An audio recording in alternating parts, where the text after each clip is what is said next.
मैं चंद्रकांता राय, associate professor Sanskrit विभाग, आर्यमेला PG college Varanasi, संबद्ध काशी हिंदू विश्वविद्यालय, काशी हिंदू विश्वविद्यालय स्नातक षष्ठ सत्र में प्रश्नपत्र है उपनिषदः BA के 322। इसमें कठोपनिषद, ईशोपनिषद और तैत्तिरीय उपनिषद का कुछ भाग पाठ्यक्रम के रूप में संग्रहित है।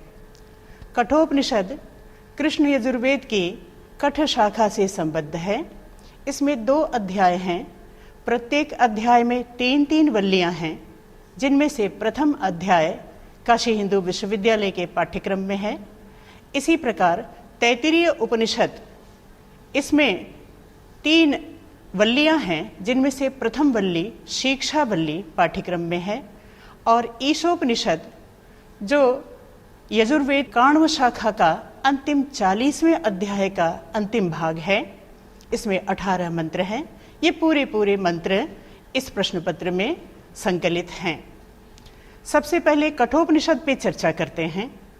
यह उपनिषद जो मीमांसा दर्शन का प्रतिपाद्य है, कर्म, ज्ञान और उपासना, उसमें ज्ञान पक्ष को लेकर के विस्तार के साथ तत्व का विवेचन करता है।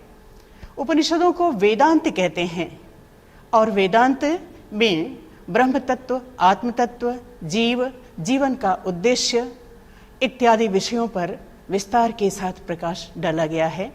कठोपनिषद एक ऐसा उपनिषद है जिसमें एक रोचक आख्यान के माध्यम से प्रतीकों को प्रस्तुत करते हुए जो प्रतिपाद्य विषय है उसकी तरफ ध्यान आकर्षित किया गया है। यम नचिकेता का संवाद जो बाद में पुराणों में उपबृंहण को प्राप्त हुआ है, इस संवाद के माध्यम से मनुष्य के इहलौकिक, पारलौकिक और उससे भी परे जो मुक्ति अथवा परम तत्व के साक्षात्कार का विषय है, उसका भी विषय विवेचन किया गया है। इस प्रथम अध्याय का प्रारंभ होता है मंगलाचरण के साथ में, ओम सहना भवतु सहनौ भुनक्तु सह वीर्यं करवावहै तेजस्विनावधीतमस्तु मां विद्विषावहै। प्राचीन संप्रदाय की जो परंपरा थी उसका दृश्य उपस्थापित करते हुए इस प्रकार कामना व्यक्त की गई है कि हम गुरु और शिष्य साथ साथ हमारी परमेश्वर रक्षा करें, हम साथ साथ परमेश्वर के द्वारा भरण पोषण को प्राप्त करें और हम मिल करके तेजस्वी वीर्य से संपन्न कार्यों को संपन्न करें। हमारा अधीत विषय तेजस्वी हो और कभी भी गुरु शिष्य के मध्य किसी भी प्रकार के द्वेष की संभावना न हो। इस मंगलाचरण के पश्चात जो विषय प्रारंभ होता है, वाजश्रवा नाम के राजर्षि रहे हैं, उनके पुत्र वाजश्रवस जो यह प्रतिज्ञा करते हैं कि मैं सर्वमेध यज्ञ करूंगा, सर्वस्व दान में दे दूंगा। ओम उषण्ह वै वाजश्रवसः सर्व वेद संगदौ तस्यः नचिकेता नाम पुत्र आस। उन वाजश्रवस का नचिकेता नाम का पुत्र था। जब उसने देखा कि पिताजी ब्राह्मणों को दक्षिणा में ऐसी गायें दे रहे हैं जो भविष्य में दूध देने की क्षमता नहीं रखती और अत्यंत जीर्ण शीर्ण हैं, इनकी इंद्रियां निष्क्रिय पड़ गई हैं, जो भविष्य में बछड़ों को उत्पन्न नहीं कर सकती, तो वह सोचता है कि मैं पिताजी के पास जाऊं और उनको समझाऊं। वह पिता के पास जाता है और कहता है कि ततः कस्मै माम दास्यसि, आप मुझे किसे दान में देंगे। वह बार बार इस प्रश्न को दोहराता है। द्वितीयम तृतीयम तंभो वाचा। इसके बाद पिता का उत्तर है मृत्युवे त्वाददामीति, मैं तुम्हें मृत्यु देवता को प्रदान करता हूं। बालक नचिकेता सोचने लगता है कि अपने कर्म के आधार पर जितना भी मेरा यह शैशव का जीवन है, उसमें मैंने कभी भी ऐसा कदम नहीं उठाया है जिससे अधम कोटि में मेरी गणना हो। बहूनामेमि प्रथमो बहूनामेमि मध्यमः किंसुद्यमस्य कर्तव्यम यन्मयाद्य करिष्यति। फिर मृत्यु देवता यम का वह कौन सा कार्य है जिसको करने के लिए मेरे पिता मुझे यमराज के पास प्रेषित कर रहे हैं।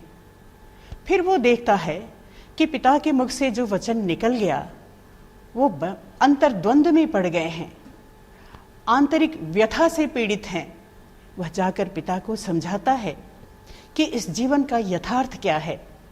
जैसे खेतों में बीज का वपन किया जाता है, फसलें उगती हैं, बड़ी होती हैं, उनमें फल लगते हैं और फिर वो पक जाती हैं और उन्हें काट लिया जाता है। यही तो जीवन का यथार्थ है।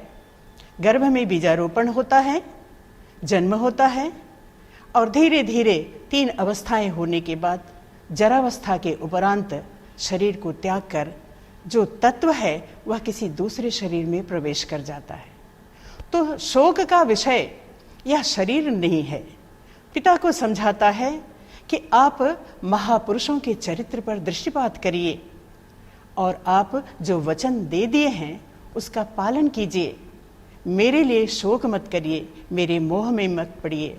अनुपश्य यथा पूर्वे प्रतिपश्य तथा परे, सस्यमिव मर्त्य पच्यते सस्यमिवा जायते पुनः। इसके बाद कथा आगे बढ़ती है कि पिता को समझाकर वह बालक नचिकेता यम के लोक में चला जाता है, जहाँ पर यमराज वहाँ उपस्थित नहीं होते हैं। वह 3 दिन 3 रात्रियों तक यम के भवन में बैठा रहता है, न जल ग्रहण करता है न कुछ अन्न ग्रहण करता है। यमराज जब वापस लौटते हैं अपने भ्रमण से, तो परिजनों से उन्हें सूचना दी जाती है कि भूलोक से एक बालक यहाँ आकर 3 दिनों से आपसे मिलने को बैठा है। उसने कुछ भी अन्न नहीं ग्रहण किया है, कुछ भी जल नहीं लिया।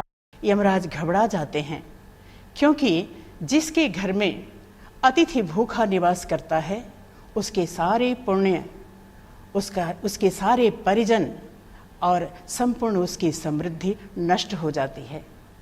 वो जाकर बालक को प्रणाम करते हैं और कहते हैं, तिस्रो रात्रि जैदवात्सेर गृहे में अनश्नन ब्रह्मन् अतिथिर नमस्यः, नमस्तेस्तु ब्रह्मन् स्वस्तिमेस्तु तस्मात् प्रतित्रीन वरान वृणीष्व। कि जो तुमने 3 रात्रियों तक बिना भोजन किए हुए मेरे आवास पर निवास किया है, हे ब्राह्मण अतिथि, आपको नमस्कार करते हुए मैं निवेदन करता हूँ मेरा कल्याण सुरक्षित रहे, इसलिए प्रत्येक रात्रि के लिए एक एक करके आप 3 वर मांग लीजिए। नचिकेता को ये ध्यान आता है कि अपने पिता को वह भूलोक में छोड़ के आया है, उद्विग्न अशांत मन वाला। तो वह कहता है यमराज से कि ठीक है, आप मुझे वह वर दीजिए जिससे मेरे पिताजी शांत विचारों वाले हो जाएं। शांत संकल्पः सुमना यथा स्यात्, वीतमन्युः गौतमो माभिमृत्यो, तत्प्रशिष्टं माभिवदेत् प्रतीत एतत्त्रयाणां प्रथमं वरं वृणे। मैं पहला वरदान ये मांगता हूँ कि मैं वापस अपने पिता के पास चला जाऊं और वो मुझे अपने पुत्र के रूप में स्वीकार करते हुए शांत चित्त हो जाएं, क्रोध रहित हो जाएं, प्रसन्न मन वाले हो जाएं। नचिकेता को यमराज कहते हैं, ठीक है, यह वरदान मैं प्रदान करता हूँ। मेरी प्रेरणा से तुम भूलोक में अपने पिता के पास जाओगे और वह तुम्हें अपने पुत्र के रूप में स्वीकार कर लेंगे। अब तुम दूसरा वरदान मांग लो। दूसरे वरदान के रूप में नचिकेता यमराज से स्वर्गलोक की साधनभूत अग्नि के विषय में पूछता है। स्वर्गे लोके न भयं किंचनास्ति, न तत्र त्वं न जरया बिभेति, उभे तीर्त्वा अशनाया पिपासे, शोकातिगो मोदते स्वर्गलोके। ऐसा मैंने सुना है, हे यम देवता, कि स्वर्गलोक में भूख प्यास नहीं लगती है, मृत्यु का भय नहीं रहता है, जरावस्था प्रताड़ित नहीं करती है। तो उसकी जो साधनभूत अग्नि है उसके विषय में आप मुझे उपदेश दीजिए। यमराज नचिकेता को उस अग्नि का सांकेतिक उपदेश देते हैं। सांकेतिक इसलिए क्योंकि उपनिषदों का जो विषय है वह ज्ञान है, कर्मकांड नहीं है। तो संकेत में इस उपनिषद में बतलाया गया है कि अग्नि की उपासना करने के लिए, उस विशेष यज्ञ को करने के लिए जिससे स्वर्गलोक की उपलब्धि होती है, प्राप्ति होती है, किस प्रकार ईंटों का चयन होता है, कितने आकार की संख्या की और कितने पकी हुई या कच्ची ईंटों का प्रयोग होता है और उससे यज्ञ वेदी का निर्माण किया जाता है, अग्निचिति का निर्माण किया जाता है। इस उपदेश को देने के बाद में नचिकेता से यमराज पूछते हैं कि अच्छा तुम मुझे बताओ तो, मुझे पता चले कि तुमने कितना ग्रहण किया है। उत्तर में नचिकेता यथोक्त रूप में उनके पूरे उपदेश को सुना देता है। सचापि तत्प्रत्यद वदत यथोक्तम अथास्य मृत्यु पुनरेवाह तुष्टः। यथोक्त रूप में पूरा उनका उपदेश अग्नि विद्या से संबंधित सुना देता है। प्रसन्न होकर यमराज कहते हैं कि वरं तवे हाद्य ददामि भूयः। तमब्रवीत प्रियमाणो महात्मा वरं तवे हाद्य ददामि भूयः। प्रसन्न होकर महात्मा बोले कि आज मैं इस प्रसंग में तुम्हें एक और वर प्रदान करता हूं। वह वरदान क्या है? तवैव नामना भावितायम अग्नि। यह अग्नि अब तुम्हारे नाम से पुकारी जाएगी। श्रृंकांग चेमाम अनेक रूपाम गृहाण। हे बालक नचिकेता, तुम इस यश रूपी माला को स्वीकार करो। और फिर नचिकेता से कहते हैं कि अब तुम मांगो। यह तृतीय वरदान ही वेदांत का, इस कठोपनिषद का मुख्य प्रतिपाद्य है। नचिकेता कहता है कि इस संसार में लोगों को शंका होती है। कुछ लोग कहते हैं कि परलोक चले जाने पर सब कुछ नष्ट हो जाता है, कुछ भी शेष नहीं रहता है। लेकिन कुछ लोग कहते हैं कि नहीं, कुछ शेष रहता है। येयम प्रेते विचिकित्सा मनुष्य। जब मनुष्य प्रेत हो जाए, प्रकर्षेण इतः प्रेतः, परलोक चला जाए, तो उसके विषय में जो विचिकित्सा, जो संशय होता है, अस्तीत्य के नायम अस्तीति चैके, एके अस्ति इति कथयन्ति, एके च नास्ति इति कथयन्ति। कुछ लोग कहते हैं कि कुछ भी शेष नहीं रहता है, और कुछ लोग कहते हैं कि नहीं, कुछ रहता है। एतद् विद्याम अनुशिष्टस्त्वयाहम्। त्वया अनुशिष्टः अहम् एतत् विद्याम। आपके द्वारा अनुशिष्ट होकर, उपदेश प्राप्त कर मैं इस रहस्य को जान लूं।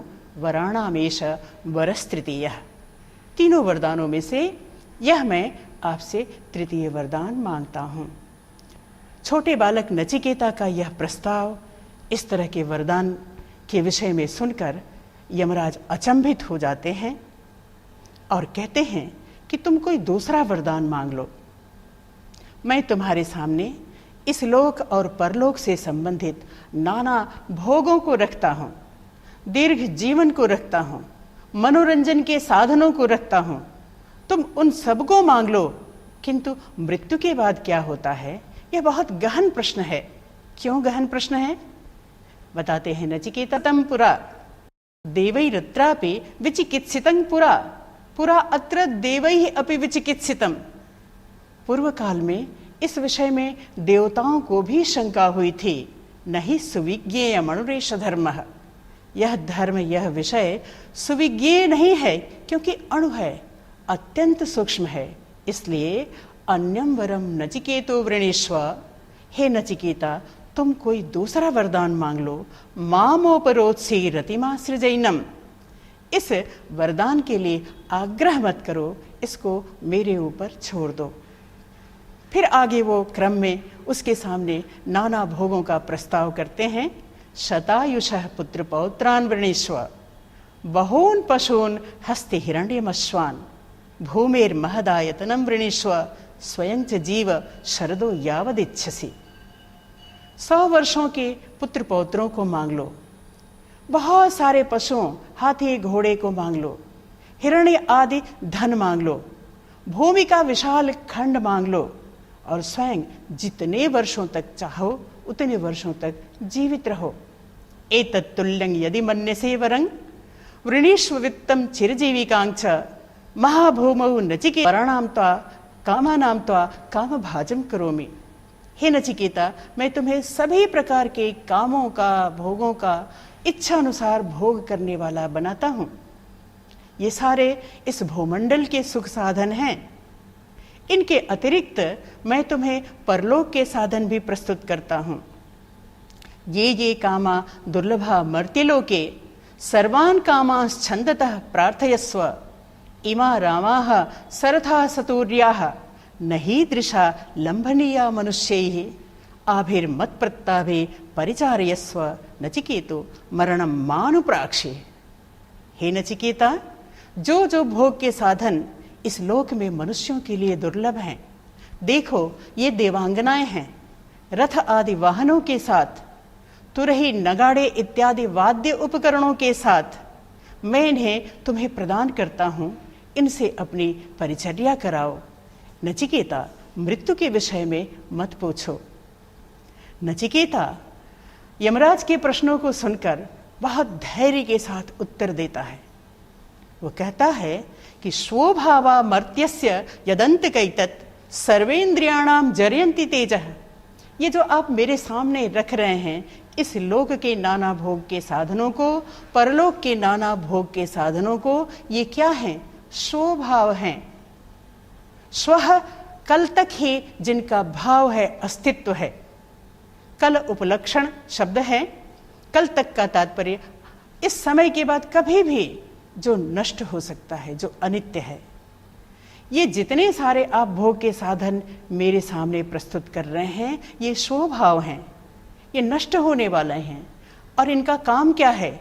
सर्वे इंद्रियाणाम जरयन्ति तेजः।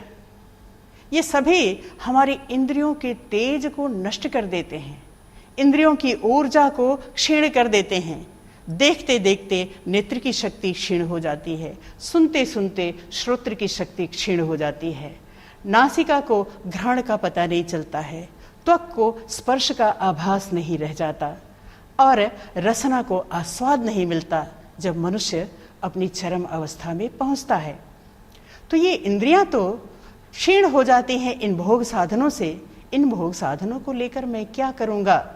स्वभावा मर्त्यस्य यदंतकैतत् सर्वेन्द्रियाणाम जरयन्ति तेजः। और भी अपि सर्वम जीवितम अल्पमेव। संपूर्ण दीर्घ जीवन भी यदि जीवन में आसक्ति है तो वह मरणासन्न अवस्था में भी यही लगेगा कि अभी थोड़ा और जीना चाहिए था, तो यह जीवन अल्प ही हो जाता है। इसलिए हे मृत्यु के देवता यमराज, तवैव वाहाः तव नृत्य गीते। यह दीर्घ जीवन का प्रस्ताव आप अपने पास रखिए, ये नृत्य गीत के साधन आप अपने पास रखिए, ये रथ आदि वाहन भी हमें नहीं चाहिए। फिर चाहिए क्या? आगे प्रस्ताव करता है, अजीर्यताम अमृतानाम उपेत्य जीर्यन मर्त्यः कुधस्थः प्रजानन अभिध्यायन वर्णरति प्रमोदान अति दीर्घे जीविते कोरमेत। मान लीजिए कि मेरे जैसे किसी भूलोक के मर्त्य को, मर्त्य पारिभाषिक शब्द है, जिसे निश्चित रूप से मरना है उसे मर्त्य कहते हैं। अगर मर्त्य अजर अमर देवताओं के पास पहुंच जाए, जो भू स्थान पर रहता है, अपेक्षाकृत कम शक्तियों से संपन्न होता है, तो ऐसे देवताओं के पास पहुंचकर उसे कहा जाए कि तुम कुछ मांग लो, तो वो दीर्घ जीवन मांगेगा, वह नाना प्रकार के भोग के साधन को मांगेगा, अथवा इनसे ऊपर उठकर कुछ और प्रस्ताव करेगा। हे मृत्यु देवता यम, यस्मिन् निदंग विचिकित्सन्ति मृत्यो, कि जिसके विषय में इस प्रकार लोग विचिकित्सा किया करते हैं कि मनुष्य के परलोक चले जाने पर, प्राणी के इस लोक को छोड़ देने पर कुछ रहता है कि नहीं रहता है। यत् सांपराय महति ब्रूहिनस्तत्, जो महान परलोक से संबद्ध विषय है, नह तत् ब्रूहि, हमें उसका उपदेश दीजिए। यो यं वरः गूढ़मनुप्रविष्टः, जो यह वरदान गूढ़ है और गहनता में भी गहन है, नान्यम तस्मान् नचिकेता वृणीते, मैं नचिकेता उससे अन्य कोई वरदान नहीं चाहता। यमराज अत्यंत प्रसन्न होते हैं और कहते हैं कि जो बुद्धि तुम्हारे पास है, जो धृति तुम्हारे पास है, जो दृढ़ संकल्प तुम्हारे पास है, वह बहुत कठिन है, दुर्लभ है। मैं प्रसन्न हूं कि मुझे तुम्हारे जैसा जिज्ञासु मिला है, और हम कामना करते हैं कि तुम्हारे जैसे जिज्ञासु हमें मिले। क्यों? क्योंकि ऐसे जिज्ञासुओं के माध्यम से यह जो विद्या है वह भूलोक पर प्रसारित होती है और यह सबके कल्याण के लिए। अब नचिकेता को आगे वो बताना प्रारंभ करते हैं कि वह तत्व रहता है और वो क्या है, कैसा है, वह किस शब्द के द्वारा कहा जाता है, उसकी प्रकृति क्या है। सर्वे वेदा यत् पदमामनन्ते तपांसि सर्वाणि च यद् वदन्ते यदिच्छन्तो ब्रह्मचर्यं चरन्ते तत्ते पदम संग्रहेण ब्रवीमि ओम इत्येतत्। सभी वेद जिस तरफ संकेत करते हैं, सभी तपस्वी जिसको दृष्टि में रखकर तपस्याएं करते हैं, सभी ब्रह्मचारी जिसके लिए ब्रह्मचर्य का पालन करते हैं, उसको मैं, उस पद को मैं संक्षेप में तुम्हें बता रहा हूं। यह ओम, और यही साधन है, यही साध्य भी है। एतदालंबनम श्रेष्ठम एतदालंबनम परम एतदालंबनम ज्ञात्वा ब्रह्मलोकी महीयते। जो यह आलंबन है यही श्रेष्ठ आलंबन है, यह परम आलंबन है। इस आलंबन को जानकर ब्रह्मलोक में प्रतिष्ठा पाता है, मनुष्य ब्रह्मलोक में स्थान पा लेता है। यह जो परम तत्व है वह अन्यत्र धर्माद अन्यत्राधर्मात् अन्यत्रास्मात् कृताकृतात् अन्यत्र भूताच्च भव्याच्च यत् पश्यसि तद्वद। नचिकेता कहता है कि जो धर्म से अन्यत्र अर्थात पृथक है, जो अधर्म से भी अन्यत्र अर्थात पृथक है, जिस तत्व को धर्म और अधर्म बांध नहीं सकते, अन्यत्र अस्मात् कृत अकृतात्, जो इस कृत अर्थात कार्य और अकृत अर्थात कारण से भी परे है, जो कार्य कारण संबंध में नहीं बंधता है।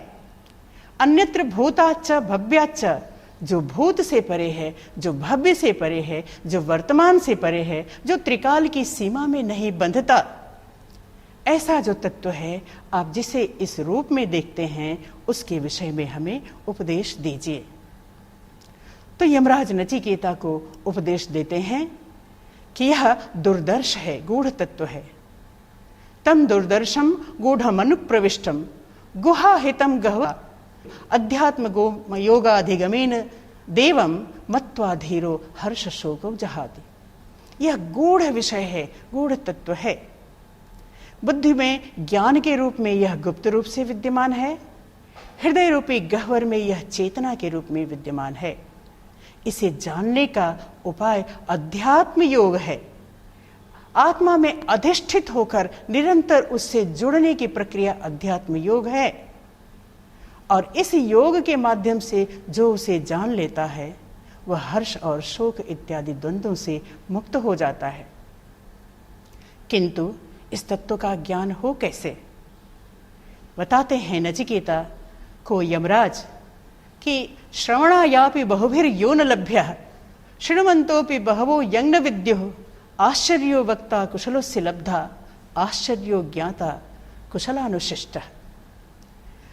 यह परम पुण्य और परमात्मा के प्रसाद का अवसर होता है कि उस परम तत्व के विषय में सुनने को मिल जाए। श्रवणाय अपि बहुभिर यह न लभ्यः, जो बहुतों को सुनने के लिए भी नहीं मिलता। और शृण्वन्तोऽपि बहवः यं न विद्युः, जो सुनने वाले हैं बहुत सारे लोग, उनमें भी बहवः यं न विद्युः, बहुत सारे लोग तो उसे जान ही नहीं पाते।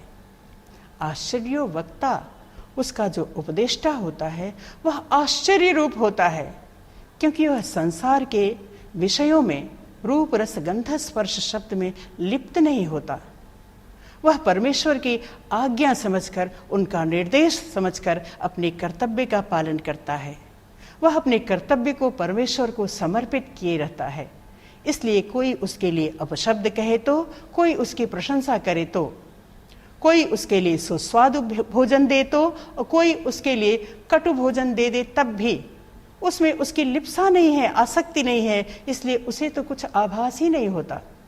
और वह जब प्रवचन देना शुरू करता है, परमात्मा ये पेड़ भी नहीं है, परमात्मा ये वृक्ष भी नहीं है, परमात्मा ये सागर भी नहीं है, आकाश भी नहीं है, पृथ्वी भी नहीं है, जल भी नहीं है, और परमात्मा यह सब कुछ, परमात्मा यह सब कुछ है, सर्वं खल्विदं ब्रह्म। इसलिए वह आश्चर्य रूप है। आश्चर्य वक्ता कुशलोस्य, और उसे जो उपदेश को पाने वाला होता है वह बहुत कुशल होता है, बहुत दक्ष प्रवीण होता है। गुरुकुल में जो विद्यार्थी रहते थे उन्हें तरह तरह के कार्य करने होते थे। गुरु के निर्देश में, उनके अनुशासन में रहना पड़ता था। एक उनके लिए आदेश यह भी होता था कि जो कुश के पौधे उगे हुए हैं उनके अग्रभाग को छांट लिया जाए। उसका प्रयोग पूजा पाठ इत्यादि कृत्यों में, हवन इत्यादि के लिए पवित्र उपकरण के रूप में किया जाए। किस लिए छांट लिया जाए? इसका दूसरा भी प्रयोजन, क्योंकि वन में रहने वाले जो हिरण इत्यादि हैं वे उसको खाने न लगें और उनके मुख में घाव न हो जाए। तो उन ब्रह्मचारियों को, वटुओं को यह आश होता था कि कुश को के अग्रभाग को छांटकर अत्यंत कुशल, अत्यंत दक्षता के साथ कुश के अग्रभाग को काट कर छांट कर लाते थे, और कहीं भी उनके हाथ में वो अग्रभाग चुभता नहीं था, कहीं क्षत नहीं होता था। कुशम लाति इति कुशलः, उसको कुशल कहा जाता था। बाद में दक्ष अर्थ में, प्रवीण अर्थ में यह शब्द रूढ़ हो गया। तो ऐसा जो कुशल है वह लब्धा होता है उस तत्व का, कुशलों से लब्धा, आश्चर्य ज्ञाता, और जो जान लेने वाला होता है वह तो खुद में आश्चर्य स्वरूप होता है। कैसे जान पाता है? जब वह कुशलानुशिष्ट, कुशल गुरु के द्वारा उपदेश को प्राप्त करता है। क्योंकि इस संसार में बहुत सारे लोग हैं, बहुत सारे पंडितम मन्य भी हैं जो स्वयं को ब्रह्मज्ञानी घोषित करते हैं, किंतु वे पाखंडी हैं। उनका जो अनुसरण करते हैं वो उसी प्रकार गर्त में गिर जाते हैं जिस प्रकार अंधे व्यक्ति के द्वारा ले जाए जाने वाले अन्य अंधे अपने लक्ष्य तक नहीं पहुंच पाते और चारों तरफ चक्कर खाते रहते हैं और ठोकर खा करके लक्ष्य विहीन हो जाते हैं, लक्ष्य से विरत हो जाते हैं। न नरेणा वरेण प्रोक्त एषा सुविज्ञेयो वरेण प्रोक्तः एषा, यह जो विषय है जब अवर कोटि के गुरु के द्वारा उपदिष्ट होता है तो न सुविज्ञेय, यह सुगमता से समझ में नहीं आता है। बहुधा चिंत्यमानः अपि, बहुत बहुत प्रकार से चिंतन करने पर भी यह विषय समझ में नहीं आता। किंतु अनन्य प्रोक्ते गतिरत्र नास्ति, जब कोई अनन्य उपदेश देता है, अनन्य कौन है? जिसकी दृष्टि में कोई अन्य है ही नहीं।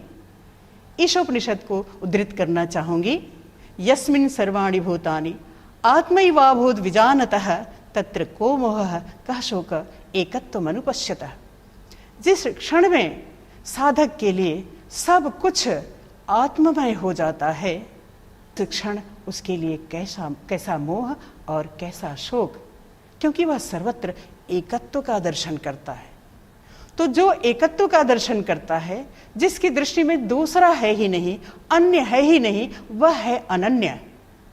ऐसे अनन्य गुरु के द्वारा प्रोक्त होने पर अनन्य प्रोक्ते गतिरत्र नास्ति, इस विषय में गति नहीं रह जाती। गति के दो अर्थ, एक तो संशय अर्थ किया गया है कि कोई संशय नहीं रह जाता, और दूसरा अर्थ मुझे लगता है कि इसी कठोपनिषद में आगे चल करके बताया गया है कि पुरुषान्न परः किंचित सा काष्ठा सा परागति है, कि पुरुष से परे कुछ है ही नहीं, वही काष्ठा है, अंतिम सीमा है। सा परागति, वह परम गंतव्य है, उसके बाद तो गति होती ही नहीं, उसके बाद तो किसी भी प्रकार की गति नहीं होती। तो अनन्य प्रोक्ते गतिरत्र नास्ति, जब कोई अनन्य गुरु उपदेश देता है तो इस विषय में किसी भी प्रकार आगे पीछे भटकने की, गति करने की आवश्यकता नहीं रह जाती। तो कुशल गुरु भी परमात्मा की कृपा से उपलब्ध होता है। केवल ज्ञान नहीं होता है, वह आत्म तत्व प्राप्त नहीं होता है। नायम आत्मा प्रवचने न लभ्यो न मेधया न बहुना श्रुतेन, बुद्धि से तर्क वितर्क करने से भी यह प्राप्त नहीं होता। न बहुना श्रुतेन, बहुत अधिक शास्त्र ज्ञान से भी यह समझ में नहीं आता। फिर कैसे समझ में आता है? यमे वैश वृणुते तेन लभ्यः, यह स्वयं जिसे वर्ण करता है उसके द्वारा यह लभ्य होता है। और तस्यैष आत्मा विवृणुते तनूं स्वाम, उसके लिए आत्मा अपने स्वरूप को उद्घाटित। तो यह जो आत्म तत्व है वह अत्यंत गूढ़ विषय है और इसके लिए अपनी इंद्रियों को, मन को संयम में करना पड़ता है। एक बहुत ही सुंदर रूपक प्रस्तुत किया गया है कठोपनिषद में। उसमें यमराज नचिकेता को उपदेश देते हुए कहते हैं, आत्मानं रथिनं विद्धि, शरीरं रथमेव तु, बुद्धिं तु सारथिं विद्धि, मनः प्रग्रहमेव च, इंद्रियाणि हयानाहुः विषयांस्तेषु गोचरान्, आत्मेन्द्रिय मनोयुक्तम भोक्तेत्याशिनः। कि हे नचिकेता, तुम शरीर के भीतर स्थित जो आत्मा है उसको रथ का स्वामी जानो। यही मालिक है, यही स्वामी है। और ये जो शरीर है वह रथ है, इससे अधिक इसकी कोई उपयोगिता नहीं है। यह स्वामी को लक्ष्य तक पहुंचाने के लिए है। इस रथ को हाँकता कौन है? बुद्धि सारथी है, वो रथ को हाँकती है।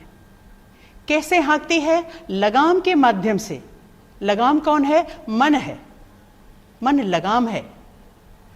और वह लगाम किनको पकड़े, किनसे लगा होता है, जुड़ा होता है? इंद्रियों से। इंद्रियां उस रथ के घोड़े हैं, इंद्रियां अश्व हैं। जो विवेकी धीर पुरुष अपनी बुद्धि से मन रूपी लगाम को कसकर पकड़ता है, उसको नियंत्रण में रखता है, उसकी इंद्रियां, उसके घोड़े इधर उधर भटकते नहीं और वह लक्ष्य तक पहुंचने में समर्थ हो सकता है। किंतु जो अन्यमनस्क होता है, जो अस्थिर चित्त वाला होता है, जिसकी इंद्रियां उसके वश में नहीं होती, न स तत्पदमाप्नोति संसारं चाधिगच्छति, वह उस पद को नहीं प्राप्त कर पाता और बार बार संसार के आवागमन में फंसा रहता। प्रकरण में एक विषय छूटा। दो पद्धतियों का, दो मार्गों का उल्लेख किया है यमराज ने नचिकेता के सामने कि एक इस जीवन में श्रेय मार्ग है, श्रेयस, और दूसरा प्रिय मार्ग है, प्रेयस का मार्ग है। मनुष्य के सामने ये दोनों मार्ग प्रस्तुत हैं। अब उसके पुण्य, उसकी अभिरुचि पर यह निर्भर है कि वह किसका वर्ण करता है। श्रेयश्च प्रेयश्च मनुष्यमेतः तौ संपरित्य विविनक्ति धीरः, ये दोनों मनुष्य के पास प्रस्तुत होते हैं, किंतु उनका विवेक, उनका विवेचन, उनका विश्लेषण तो धीर पुरुष ही कर पाता है। और श्रेयो ही धीरो भी प्रेयसो वृणीते, जो धीर है वह प्रेयस की अपेक्षा श्रेय का वर्ण करता है। और प्रेयो मंदो योगक्षेमाद् वृणीते, संसार के योगक्षेम में फंसे होने के कारण जो मंद बुद्धि है वह प्रेय का वर्ण करता है। यह प्रेय अथवा प्रेयस है क्या? रूप रस गंध स्पर्श शब्द, इनका भोग करने के बाद जो सुख मिलता है वह प्रेय मार्ग है।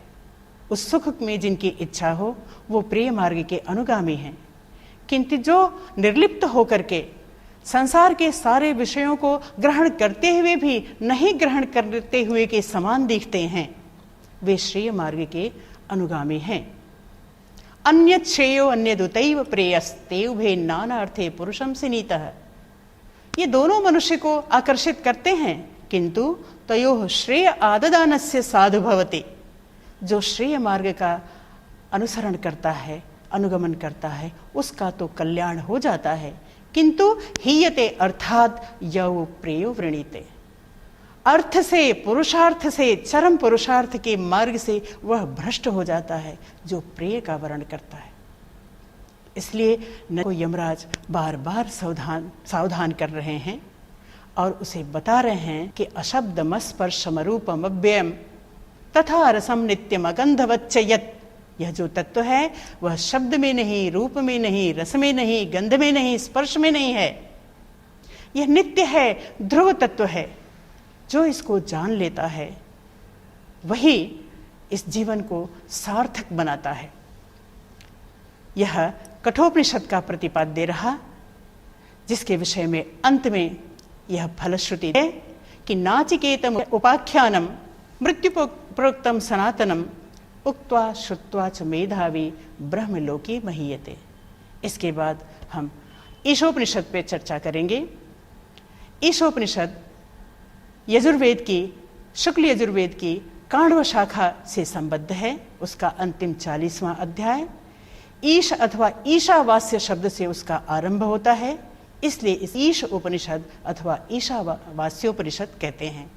आरंभ का मंत्र है ईशावास्यमिदं सर्वं यत् किंच जगत्यां जगत् तेन त्यक्तेन भुंजीथा मा गृधः कस्य स्विद्धनम्।